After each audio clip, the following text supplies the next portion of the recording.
সুপ্রিয় দর্শক মন্ডলী, কেমন আছেন আপনারা সব? আশা করি অনেক ভালো আছেন। তো আজকে এই যে সকার সিলেট নিয়ে চলে আসছি নতুন একটা খেলা দেখানোর জন্য। তো খেলাটা কেমন হবে অবশ্যই আপনারা কমেন্টে জানাবেন। আর খেলা দেখার জন্য চলে আসছে আমাদের সদ্য মামা। তো মামা, তো ভালো আছেন? আল্লাহ রহম ভালো আছে। তো আপনি খেলা দেখার জন্য আগ্রহী না? হ্যাঁ, খেলা দেখা তো আমি কি খেলাটা দেখানো শুরু করব? করেন। খেলার মাঝখানে যদি আপনার কোনো কথা থাকে তাহলে অবশ্যই বলবেন, ঠিক আছে? আচ্ছা, আচ্ছা। তো আমি খেলাটা শুরু করছি। তো খেলাটা হচ্ছে এরকম, এখানে হচ্ছে একটা পি, এটা কি লিখলাম? পি। এখানে যোগ এই পি সমান সমান 20। আসলে কি সম্ভব?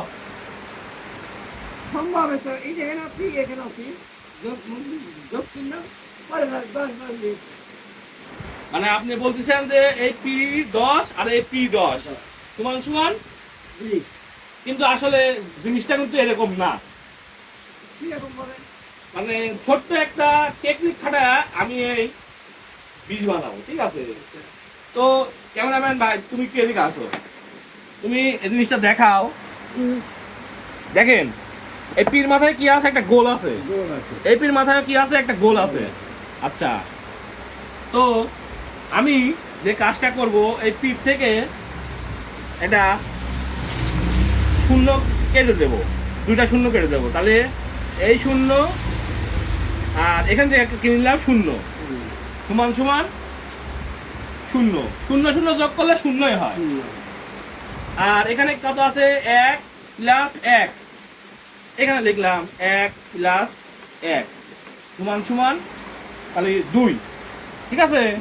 তাহলে এই হলো 2 আর এই হলো শূন্য। তাহলে এই দুটোর মান হলো কত? 20। তাহলে ঠিক আছে। হ্যাঁ। হ্যাঁ, আপনার কি কোনো বোঝার কোনো ইয়া আছে নাকি? দেখেন, না, হ্যাঁ, আসলে যদিও অঙ্কটা সোজাভাবে করলে ভালো হইতো, কিন্তু এই জিনিসটা আসলে খুব ভালো। হ্যাঁ, ভালো। যে দুইটা পি থেকে কিভাবে 20 হয়। হ্যাঁ, তাই আপনার কোনো মানে কথা বলার মতো কিছু আছে নাকি? না, কিছু নেই। নাকি বলবেন যে আসলে এই জিনিসটা ঠিক আছে নাকি? দর্শক মন্ডলীদের কমেন্টে বলতে বলবেন। হ্যাঁ, যে আসলে জিনিসটা সঠিক নাকি ভুল। দর্শক মণ্ডলী বলবে। হ্যাঁ, দর্শক মণ্ডলী বলবে। তাহলে সুপ্রিয় দর্শক মন্ডলী, আমার মামার মধ্যে একটু হলে ডাউট আছে। তো এই অঙ্কটা দেখেন কত সুন্দর। দেখেন, এখানে একটা পি ছিল, এখানে একটা পি। পির মান কোনো সময় 20 হয় নাকি? এই জন্য আমি ভেঙে চুরে সবকিছু বের করে দিলাম। তো যদি আমাদের ভিডিওটা ভালো লেগে থাকে অবশ্যই ভিডিওটা শেয়ার করবেন। সবাই ভালো থাকেন, সুস্থ থাকেন। আল্লাহ হাফিজ। দেখা গেছে।